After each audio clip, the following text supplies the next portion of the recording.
Hello my dear students, आप सभी का स्वागत है आपके अपने YouTube channel study with Rathore में। आज बच्चों मैं आपके लिए लेके आया हूँ #7 पार्ट नंबर 7। मैंने आपको याद होगा चैप्टर नंबर 5 में अभी तक #6 पार्ट करवा दिए हैं, जिसमें मैंने मोस्ट इंपॉर्टेंट टॉपिक आपको पढ़ाए हैं।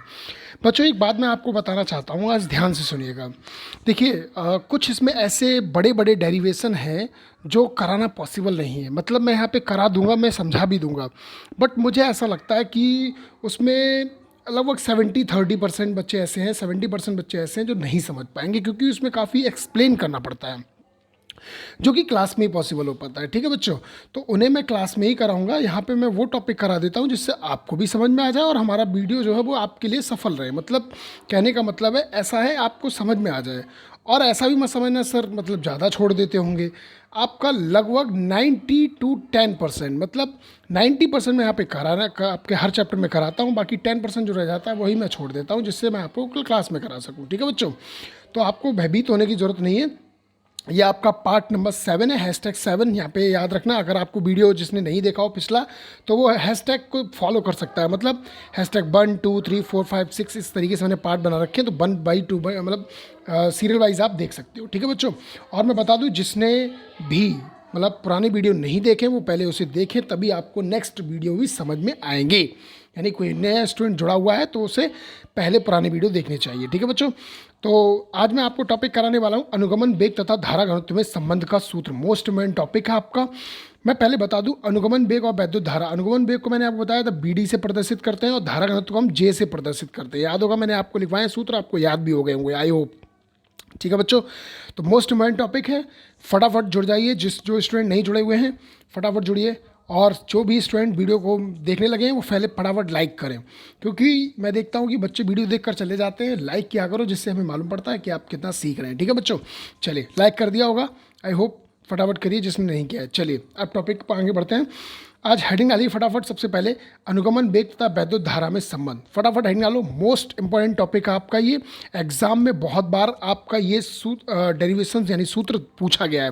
कहता है कि अनुगमन वेग तथा वैद्युत धारा का व्यंजक स्थापित कीजिए, इस तरीके से भी कहेगा आपसे। ये भी कहेगा निगमन कीजिए, संबंध स्थापित कीजिए। अदरवाइज बहुत तरीके से क्वेश्चन को घुमा घुमा कर पूछा जाता है और बच्चे पता नहीं कहते कि अरे सर ने पता नहीं हमें तो ये पढ़ाया था, ये आया है। तो वही चीज़ होती है बच्चों, इसमें कोई घबराने वाली बात नहीं, बस ध्यान से पढ़ना है आपको। अब चलिए हेडिंग डाली होगी आपने। भाई देखिए, सबसे पहले मेरा सिद्धांत है भाई, राठौर क्लासेस में एक ही काम होता है, पहले समझना। तो बस पेन छोड़ दीजिए, 2 मिनट ध्यान से समझना ये एग्जैक्टली है क्या और मैं क्यों पढ़ रहा हूँ भैया, क्यों पढ़ रहा हूँ मैं। ध्यान से समझो, अनुगमन वेग वैद्युत धारा में संबंध है, ये हम क्यों पढ़ रहे हैं। मानी दैनिक लाइफ में क्या महत्व, तो मैंने पहले ही बताया आपको, जब भी पढ़ो तो आपका पहले टारगेट ये होना चाहिए कि हमारे साथ दैनिक लाइफ से इसका क्या संबंध है और हम ये क्यों पढ़ रहे हैं। क्योंकि बेटा ध्यान रखना, जब तक दिमाग से समझा जाए तो वो चीज़ कभी बाहर नहीं निकलती। लेकिन अगर आपने बस ये सोचा कि अरे पढ़ना है यार, कोर्स ख़त्म करना है, रट्टा मारना है, तो याद रखना, तो फिर वो 1 मिनट ज़्यादा ज़्यादा रहेगा आपका, 1 दिन रहेगा, 1 महीने रह सकता है, उसके बाद वो सब खत्म हो जाएगा आपका, बिल्कुल यूजलेस, यानी कि बिल्कुल ख़त्म। ठीक है, तो यहाँ ऐसा नहीं करना है, ऐसे पढ़ना है बिल्कुल दिमाग में बस जाए। चलिए अब समझिए ध्यान से, टॉपिक स्टार्ट होता है। आप लोग लाइट देखते हैं घर पे चलती है, इस समय गर्मी का मौसम चल रहा है, लाइट चली जाए तो क्या होता है, एकदम गर्मी गर्मी गर्मी। लाइट चली जाए, अच्छा एकदम अचानक बिजली घर से लाइट, यह बिजली घर है, ये आपका यहाँ पे घर है, काफ़ी डिस्टेंस है मान लीजिए। ठीक है, यहाँ से स्विच ऑन किया और लाइट यहाँ चल गई, ऐसा कैसे पॉसिबल होता है। या आपने कभी गौर किया होगा, कमरा है आपका, ऊपर फैन लगा हुआ है, आपने यहाँ पे स्विच ऑन किया, स्विच ऑन किया और जैसे ही ऑन किया पंखा चालू। तो भैया यहाँ से यहाँ तक तार में जाने में कुछ तो समय लगा होगा, यानी कुछ तो इलेक्ट्रॉन की चाल होगी। हम जानते हैं कि भाई विद्युत किससे चलती है, सब पॉजिटिव और नेगेटिव चार्ज से चलती है। एक पॉजिटिव होता है, एक नेगेटिव होता है, यानी एक ठंडा और एक गर्म। आपकी भैया हिंदी लैंग्वेज में बता देता हूँ, अगर आप लोग न जानते हो तो आपने इतने तो सुना होगा, एक ये ठंडा ये तार, ये गर्म तार है, ये सुना होगा। ठीक है, एक काला एक लाल, इस तरीके से होता है। ठीक है, लाल वाला जो होता है वो सदैव नेगेटिव होता है और काला वाला जो होता है पॉजिटिव होता है। ठीक है, इसे धनावेश बोलते हैं, इसे ऋणावेश बोलते हैं। तो आपने ये देखा होगा कि भाई जैसे ही स्विच ऑन किया और कमरे में पंखा चालू हो गया, तो भाई यहाँ से यहाँ तक तार में चलने में कुछ तो गति की होगी, कुछ तो चाल मतलब चला होगा इलेक्ट्रॉन। तो इतनी स्पीड की वो फटाक से पहुँच गया, एकदम स्पीड से खट पंखा चालू हो गया, पंखा चालू हो गया। कैसे, हाउ दिस पॉसिबल। इलेक्ट्रॉन किस तरीके से वर्क करते हैं, किस समय कितने समय में जाते हैं, कितनी दूरी तय करते हैं, ये ऑल दैट हम इस डेरिवेशन में समझने वाले हैं। ठीक है बच्चों, तो इसी सिद्धांत पर हमारे पूरे भारत में लाइट का प्रचलन किया जाता है। आई होप अब समझ गए होंगे। तो हम क्या पढ़ने वाले, मोस्ट इम्पोर्टेंट टॉपिक है, ध्यान समझना। जैसे मान लीजिए एक तार है, ये मैंने एक तार लिया है, ठीक है, ये तार मैंने बना के समझा रहा हूँ। और भाई मैंने इसका क्या किया, एक बैटरी लगाई है पॉजिटिव नेगेटिव। भाई जहाँ पॉजिटिव और नेगेटिव हो, बैटरी मानते हैं या फिर लाइट मानते हैं, जो भी मानना चाहो मान सकते हो। कि मैंने एक बैटरी ली है, 20 वोल्ट की है, यानी विभवांतर की लगी हुई है, ठीक है। इसमें मैंने एक पॉजिटिव सिरा जोड़ दिया, एक नेगेटिव सिरा जोड़ दिया। फिर से देखिए ध्यान से, एक पॉजिटिव सिरा और एक नेगेटिव सिरा एक बैटरी से जोड़ दिया, ठीक है, इस तार में। तो भाई इस तार में आप जानते हो चालक तार, तार एल्यूमिनियम हो, सोना हो, चांदी हो, लोहा हो, कॉपर हो, इन सब में क्या होते हैं, इलेक्ट्रॉन होते हैं भाई, तभी तो धारा प्रवाहित होती है। बताइए, क्या आप प्लास्टिक में धारा प्रवाहित कर सकते हो? नहीं। क्या आप लकड़ी में धारा प्रवाहित कर सकते हो? नहीं। क्या आप अपने कपड़े में धारा प्रवाहित कर सकते हो? नहीं। क्यों? क्योंकि इनमें इलेक्ट्रॉन नहीं है, ठीक है। भाई तार में, लोहे में कर सकते हैं, कॉपर में कर सकते हैं, तांबे में कर सकते हैं, चांदी में कर सकते हैं, सोने में कर सकते हैं। क्यों? क्योंकि उनमें इलेक्ट्रॉन होते हैं, ठीक है बच्चों। तो हमने एक तार में क्या किया, इलेक्ट्रॉन होते हैं।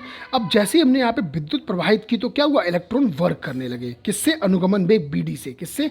अनुगमन वेग BD से गति करने लगे, पॉजिटिव की ओर भागते हैं।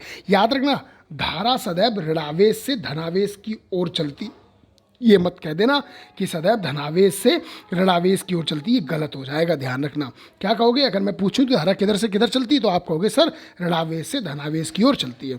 तो भैया देखो ध्यान से, इधर से इधर की ओर सब वर्क कर रहे हैं, ठीक है, बोलो कर रहे हैं नहीं कर रहे हैं? तो भाई देखो, अब ध्यान से देखो, अब कोई तार है तो तार की कुछ लंबाई भी होगी। मैंने मान लिया तार की लंबाई L है, ठीक है भाई, बोलो तार की लंबाई L है, इसका अनुगमन वेग BD है। तार की जो तार है वो PQ, एक तार मैंने ले लिया, एक मैंने PQ तार ले लिया, समझो यहीं पे पहले फिगर में समझो। PQ मैंने एक तार ले लिया जिसकी लंबाई L है, जिसका क्षेत्रफल क्या है आपका A है, ठीक है। वैद्युत क्षेत्र की तीव्रता E है, धारा I है, विभवांतर B यानी वोल्ट की बैटरी है। समझ में आ गया? अब देखो जो मैंने सॉरी, जो मैंने बोला है वही मैंने लिखा है, देखो ध्यान से। माना एक चालक तार PQ है जिसकी लंबाई L है, अनुप्रस्थ काट का क्षेत्रफल A है, चालक के प्रति एकांक आयतन में उपस्थित मुक्त इलेक्ट्रॉनों की संख्या स्मॉल n है। यहाँ पे देखो इस लाइन को थोड़ा समझो, प्रति एकांक आयतन पर। भैया एक बात बताओ, आपका कोई कमरा है, मान लीजिए आपके कमरे में 10 लोग बैठ सकते हैं, ठीक है। इसका इतना क्षेत्रफल है, इतनी लंबाई है, इसका इतना क्षेत्रफल, मान लीजिए कमरा है, इसकी लंबाई है, इसका क्षेत्रफल जो भी हो आपका। अब इसमें 10 मतलब लड़के बैठ सकते हैं या 10 व्यक्ति बैठ सकते हैं। क्या ऐसा पॉसिबल है कि इसमें आप 20 घुसेड़ दो? बोलो, क्या आप इसमें 20 घुसेड़ दो? क्या ऐसा पॉसिबल है? भाई जितना क्षेत्रफल होगा उतने ही तो इलेक्ट्रॉन घुसेंगे, उतना ही तो। अरे एक बात बताओ, तुम लोगों ने देखा होगा, अगर हम बड़ा मोटा तार लेके आए तो उसकी कैपेसिटी बहुत होती है, आप उसमें धारा ज़्यादा से ज़्यादा प्रभावित कर सकते हो। लेकिन वहीं आप एक 3 रुपये वाला पतला तार ले आओ, तो क्या उसमें इतनी धारा प्रवाहित हो सकती है? नहीं ना, नहीं ना, बिल्कुल। आप देखो, बल्ब के लिए तार अलग यूज़ किया जाता है और मोटर के लिए तार अलग यूज़ किया जाता है। क्यों? क्योंकि बल्ब में धारा कम प्रवाहित होती है तो कम क्षमता वाला तार लेते हैं, और अधिक क्षमता वाला तार हम अधिक विद्युत विभवांतर के लिए लेते हैं, ठीक है। तो यहाँ पे मैंने क्या किया, जितने इलेक्ट्रॉन होंगे उसके प्रति एकांक आयतन पर उपस्थित, यानी उसमें उस आयतन में जितने इलेक्ट्रॉन उपस्थित हो पाएंगे उसकी संख्या कितनी होगी, n। मान लीजिए ये तार है, इसमें 10 इलेक्ट्रॉन है तो मैंने मान लिया इसे n, ठीक है। 20 होंगे तो इसे मानेंगे अलग, कंडीशन है वो, ठीक है। क्षेत्रफल के अकॉर्डिंग हुआ, क्षेत्रफल बढ़ जाएगा तो लोगों की संख्या बढ़ जाएगी। आपका कमरा पहले इतना था, अब इतना हो गया, तो पहले 10 आते थे, 50 भी आ सकते हैं, 20 भी आ सकते हैं, वो तो क्षेत्रफल पर और आयतन पर डिपेंडेंट है, ठीक है।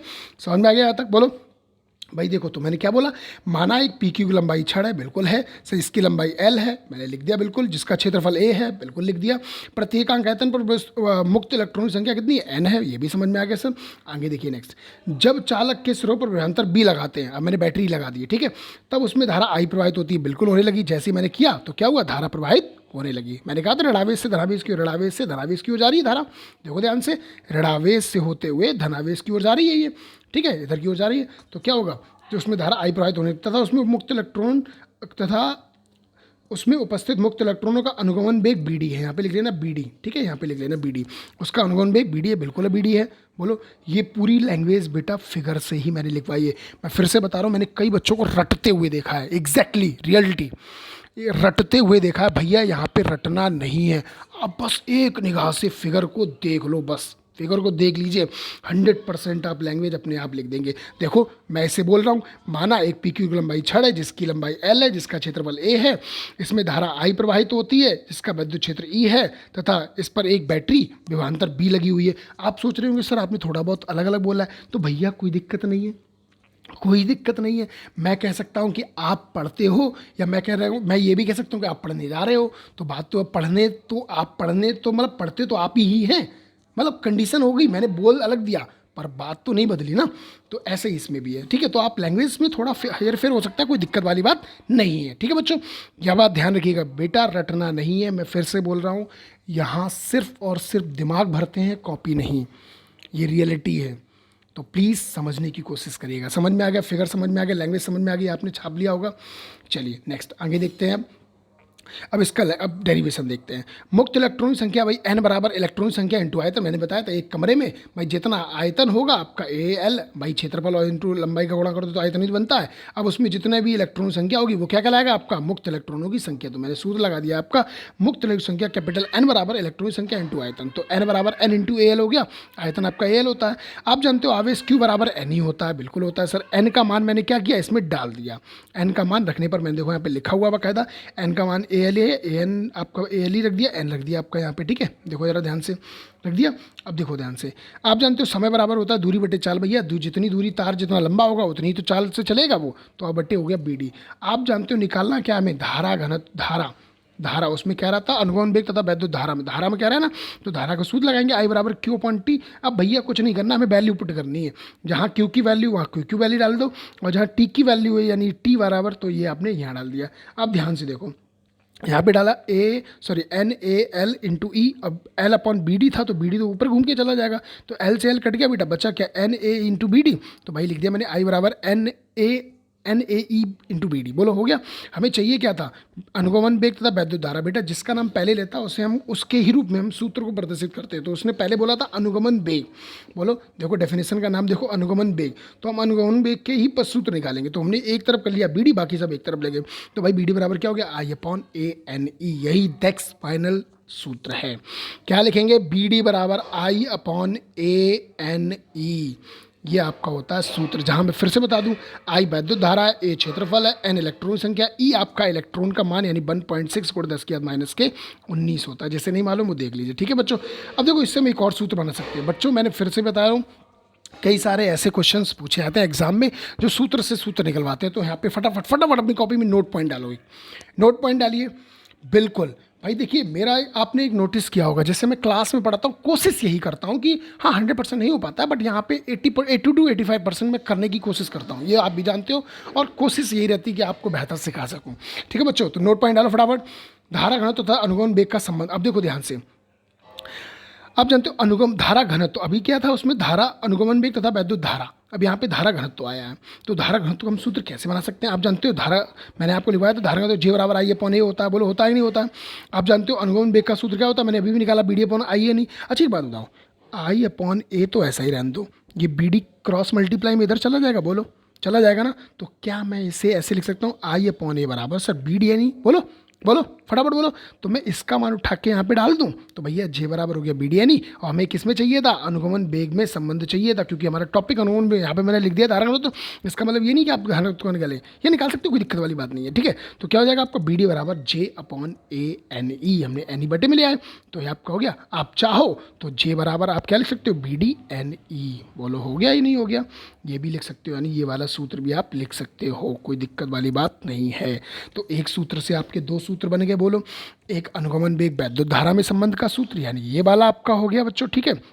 और एक अनुगमन वेग तथा धारा घनत्व में संबंध यानी जे बराबर B D into N E. बोलो इज दैट क्लियर, समझ में आया। अगर समझ में आया तो फटाफट लाइक करो, जिससे मुझे तुरंत मालूम पड़ जाएगा कि हाँ आपको वीडियो समझ में आया। फटाफट लाइक करो भाई, नो चीटिंग, समझ में आ रहा है, जिससे मुझे बस मैं ये पता कर लेता हूँ कि इतने बच्चों को समझ में आया, ये कंफर्म है, ठीक है। काफ़ी बच्चे वीडियो को लाइक करते हैं और यहाँ तक कि स्क्रीनशॉट भी भेजते हैं भाई। ऐसे बच्चे मुझे बहुत पसंद है, मतलब एकदम सर 100% मतलब बात क्लियर होती है, नो चीटिंग नो कुछ, ठीक है। चलिए आप भी कर रहे हैं। चलिए अब मैं क्वेश्चन देखते हैं फटाफट। 3 न्यूमेरिकल लेके आया हूँ बच्चों। मैंने यहाँ पे नंबर 1 डाला है, मुझे थोड़ा सा नंबर सीरियल नंबर याद नहीं है। आपने कितने न्यूमेरिकल किए इस चैप्टर में, आपने जहाँ पे लास्ट नंबर डाला फटाफट उसके बाद वही नंबर डालिएगा। यहाँ पे मैंने 1 डाला, 1 मत डालिएगा, आपका जो सीरियल नंबर चल रहा है वही डालिएगा, ठीक है। क्वेश्चन पढ़ते हैं, अभी नहीं, 2 सूत्रों पर आधारित आपका क्या आएगा आपका, एक ये वाला और एक ये वाला, ठीक है। इन्हीं सूत्रों पर आपके आएंगे न्यूमेरिकल 3, मोस्ट इंपॉर्टेंट न्यूमेरिकल है। तांबे के प्रत्येकांक प्रति घन सेंटीमीटर में इतने इलेक्ट्रॉन है, इलेक्ट्रॉन है मतलब ये हो गया n बराबर, क्या हो गया आपका n बराबर 8.4 इंटू 10⁻22 इलेक्ट्रॉन हो गया बेटा। बोलो, इसका मात्रक कोई नहीं होता, याद रखिएगा। नेक्स्ट आगे कह रहा है 1 वर्ग मिलीमीटर अनुप्रस्थ काट का क्षेत्रफल, यानी क्षेत्रफल दे रहा है, यानी ए बराबर दे रहा है 1 वर्ग मिलीमीटर यानी कि मिलीमीटर स्क्वायर, ये दे रहा है। तो भैया 1 मिलीमीटर स्क्वायर को मीटर स्क्वायर में बदलेंगे तो 1 गुणे, आप जानते हो 1 मिलीमीटर बराबर कितने होते हैं, 10⁻3 माइनस के, वो भी अब माइनस के 3 का वर्ग करो कितना हो जाएगा, -6। याद रखना 3 3 का 9 मत कर देना, क्योंकि घात के साथ गुणा होता है, ठीक है। तो 1 गुणे 10⁻6 हो गया, ये तो आपका दे दे ए उसने। अब कह रहा है 0.21 एम्पियर, यानी अब दे रहा है आपको आई बराबर दे रहा है 0.21 एम्पियर। निकालना क्या है, अनुगमन वेग, इलेक्ट्रॉनों का अनुगमन वेग। तो भैया सूत्र आप जो होता है जानते हैं, बी डी बराबर होता है I/ANE, और आपका मान ए का मान दे रहा है, सॉरी आई का मान दे रहा है, ए का मान ये आपको दे रहा है, एन का मान आपको ये दे रहा है, ई का मान क्या बताया था मैंने 1.6 गुणे 10⁻−19। बोलो होता है कि नहीं होता है। अब आप सोच रहे होंगे सर हमें आगे फटाफट क्या देंगे, सोल्यूशन देंगे, तो इस भ्रम में मत रहना बच्चों, आज मैंने नहीं दिया भाई, देखता हूँ कि आप लोग कितना करते हो, क्योंकि आप देख के तो रट्टा मार लेते हो, आज आपकी मुझे देखनी कैपेसिटी कितना करते हो, ठीक है। फिर एक सरप्राइज है, सरप्राइज भी दिखाऊंगा आपको, ठीक है। तो वीडियो को पूरा देखें, फटाफट देखिए। नेक्स्ट अगला क्वेश्चन देखो, तांबे के एक तार में जिसका परिच्छेद क्षेत्रफल 1 मिलीमीटर स्क्वायर तथा प्रति इतने मुक्त इलेक्ट्रॉन है। भैया सीधी सी बात है, उसने ए दे दिया हमें और क्या दे रहा है, एन दे रहा है, ठीक है।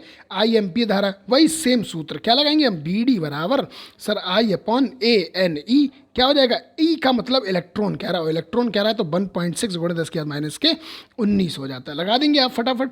अगला क्वेश्चन देखिए, एक तार में मुक्त इलेक्ट्रॉन की संख्या इतनी, यानी एन बराबर दे रहा है आपको, ठीक है। अनुगमन वेग बी डी दे रहा है भाई, अब ये दे रहा है सेंटीमीटर प्रति सेकंड, तो भैया हम जानते हैं मीटर पर सेकंड होता है बेग, तो 1 गुणे 10 की घात कितना कर देंगे, -2 कर देंगे, यानी आपको बी डी बराबर दे रहा है 1 गुणे 10 की घात -2 मीटर प्रति सेकंड, ये दे रहा है, इसे लिख लीजिए फटाफट।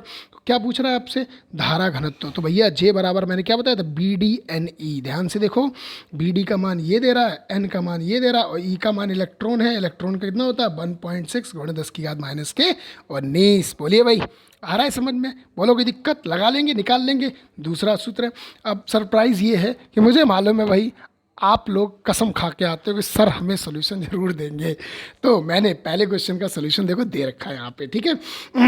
फिर से देखते हैं, पहला क्वेश्चन देख लेते हैं। पहला क्या था आपका, एन दे रहा था, आई दे रहा था और आपका ए दे रहा था, ठीक है बच्चों। मुझे मालूम है भाई, मैं क्या करूं, सब बच्चे एक जैसे नहीं होते, इसलिए सोचना पड़ता है थोड़ा सा कि दिक्कत ना हो, ठीक है भाई। चलिए तो देखिएगा, यहाँ पे एन दे रहा था आपको, भाई हमने इसे चेंज कर लिया, प्रति सेंटीमीटर में दे रहा था, मीटर क्यूब में बदल लिया। तो आप जानते हो सेंटीमीटर -2 होते हैं, -2 का घन करो कितना हो जाएगा, 3 दूनी 6, तो -6 और बढ़ गया, 22 तो पहले से थे, अब 6 और जुड़ के कितने हो गए 28। ए का मान दे रहा है आपको, मिलीमीटर में चेंज करवा दिया था, धारा आई दे रहा है आपको, बी डी बराबर I/, ये नहीं होता, आई का मान लगा दिया, ए का मान लगा दिया, एन का मान लगा दिया, देखो ई का मान वही है 1.6 गुणे 10⁻19, आप डिवाइड करोगे तो 1.56 इंटू 10⁻5 मीटर पर सेकेंड आंसर आ जाएगा। अब बच्चों मैंने पहला करा दिया आपको, ये पहले का सॉल्यूशन था, दूसरा और तीसरा आपको करना है, और फटाफट स्पीड से देखिए, मैं फिर से बता रहा हूँ, जिसे समझ में आए या ना आए अपनी गलती को स्वीकार किया करो, वीडियो मतलब ग्रुप पे आप बताया करो सर हमें समझ में नहीं आया।